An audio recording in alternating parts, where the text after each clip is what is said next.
Hi guys, so this week I decided to do something that I've never done before. I've done it with friends, but I've never done this for a blog post. So I wanted to, actually, hang on a second. So this week, a pair of my friends, Zoe and Abe, who are also bloggers and vloggers, mostly vloggers, they put, or Zoe, who is Abe's older sister, had to go through a punishment, and her punishment was to eat a candy filled or a candy based off of peanut butter, and she hates peanut butter, so it was hilarious to watch. And she had to read something that she had written a long time ago, or just recently, that she really hated. So she wrote an old story that she had written, which I had actually heard parts of.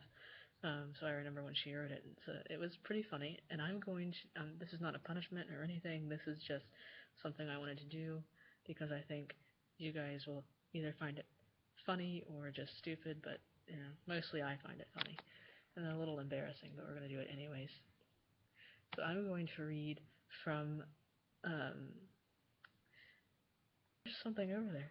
First chapter of my book that I ever wrote. So this is like, I took it straight from a notebook that I wrote in. Yes, long ago I used to actually write down the stuff I wrote. But anyway, oh man, this is gonna be absolutely humiliating. So let's see how long this chapter is first. It's not too long. We're gonna go ahead and read it. Oh my god, I can't believe I'm doing this. 1, 2, 3, go. Okay. Guardians of Snake Eyes, The Lost Generation. He ran, his feet slapping the hard earth. Shay, come on, run! He grabbed his little brother's hand and pulled him along. Rio, I can't make it, I'm too weak, Shay moaned. Anyways, his legs began to crumble beneath him. No, don't you dare say that. We will make it, I promise, Rio told Shay sternly. Shay bobbed his head up and down slowly. Now, come on, we need to get out of here. This place is gonna blow. They trudged on through the hot ashes that burned their feet and faces. The ground trembled beneath them. We will make it, Rio repeated over and over in his head. We will make it. So I'm going to stop right there for a second, because that's not actually a chapter, and it's a prologue. It's it's not even a paragraph. But anyways, I just need a moment to laugh and breathe and tell you something. This story, the characters are based off of my friends, and when I wrote this, I hadn't actually switched their names out for the ones I created.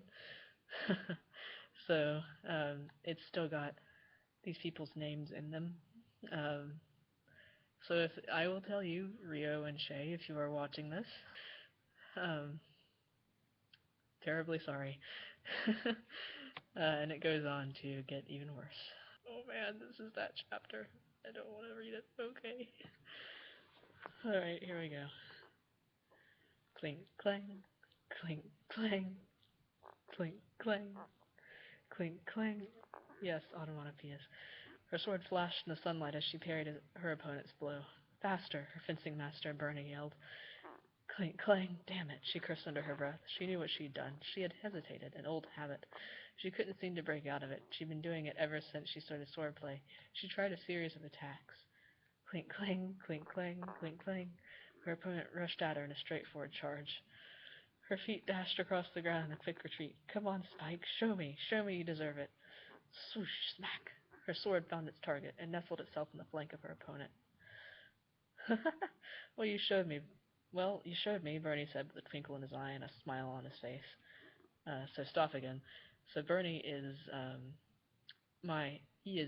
so Giles is my fencing teacher, my fencing instructor. I've been working with him for years, but Bernie is 80 and still disobeying his doctor in fencing. And he's terrifying, and at this point in my life, and still now, it was always my dream to really impress him with, some incredible thing like I used to, because for a while I was, like, really sucking in his class, and, I'm still not fantastic at Saber, but anyways, this was kind of a fantasy to, have Bernie call me Spike again. Anyways, as we move on. Good job, Spike. Good job. Now you, Rio. He scolded the masked opponent. You know why you got hit, don't you? Bernie interrogated him. Yes, I hesitated, Rio answered. That's my best mocking of you, Rio. Love you, dear. Good job. Good job, he mouthed. She nodded and said thank you. All right, 2 more of those Jessies, Bernie told her. She nodded. Yes, sir. Okay, on guard, Bernie ordered. Immediately, the 2 fencers got down into an on guard position. Bernie placed his hand in between the tips of their swords. Ready? He asked. Ready. Fence! Their swords flashed in the early morning light as they engaged in their battle. They moved in a fast-paced rhythm. The rhythm of a true fight. Rio's eyes sparkled as he made his attack, his weapon making a cut to her chest.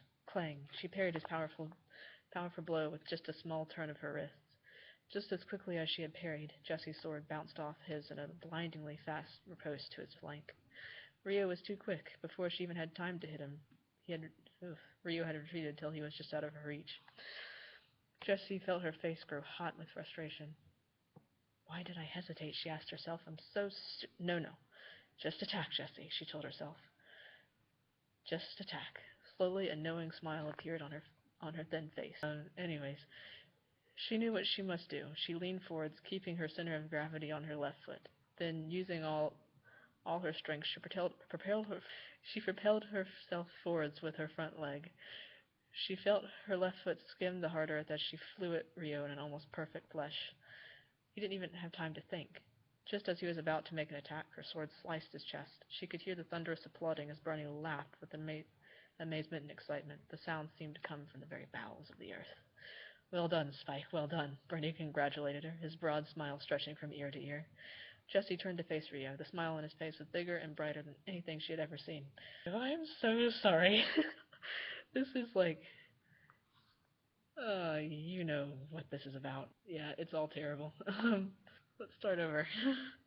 He clapped for her as well. His hands came together to make a powerful sound. Holy shit, what is wrong with me? Alright, it looks like we were out of time, so mask off, salute, shake hands, Barney concluded. Rio slipped off his mask. Oh my god. Sorry, this is like not fun to read, knowing that. Oh man, that my dear friend who is more like a brother now than anything, is reading this. His long, silky, dark brown hair fell out of his ponytail in strands. His dark blue-green eyes sparkled with tiny flecks of light as the sun hit them. His thin, freckled face was red with heat. She pulled off her mask. The state of her copper-colored hair made her look somewhat like a lion. She raised her sword in salute to Rio. He did the same. Their swords made light swooshes as they pulled them down to their sides. She stuck out her right hand, and he his left. They walked forward at a brisk pace and firmly grasped each other's hands. Good job, Rio congratulated her. That was amazing. She smiled. Thank you. Thank you, he told her. Good work, you two, Bernie told them in his deep, somewhat scratchy voice. Let me read that again. Bernie told them in his deep, somewhat scratchy voice. I will see you both next week. Rio and Jessie nodded in thanks and agreement. Thank you, sir. She raised her sword and saluted once more. The weapon swooshed as it sliced the air. Rio did the same. Oh my. I have come a very long way from that. I know you don't get to see much of my fantasy writing, my book, but so don't judge my writing from that. I was like 12 or 13. No, I wasn't 12. I was 13 or 14 when I wrote that piece. Oh man. I was way too descriptive of everything, and I put things in weird places where they just didn't need to be, and too many onomatopoeias. Oh my god. Because I think in 3rd grade, I had a teacher who told me, back when we had the writing test in 3rd grade, we were taught to use an onomatopoeia for the start of our story, which now, she wasn't, I don't know, maybe she knew enough writing to teach 3rd graders how to write fantasy, and we always started our writing with an onomatopoeia, so I thought, why don't I just put onomatopoeias at the beginning of every sentence?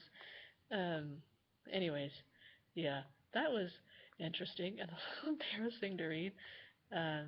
Sorry, Rio, I will pat your shoulder from afar.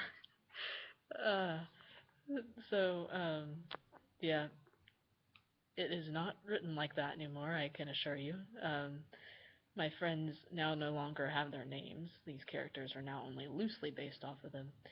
And it's just written better, generally. Um, so I hope you enjoyed that. It was kind of funny to read. I might have read some of it too fast, but that's because I was just trying to get through it. So, there you go. Um, Jessie was a bad writer when she was 14, just like everybody else when they start writing. Uh, but anyways, if you are a writer and you have any interesting writing stories, put them in the comments or send me a link to a video so that I can hear you read something that you didn't like about your writing. Um, I hope you have a lovely week, and I will see you on Wednesday. Bye bye.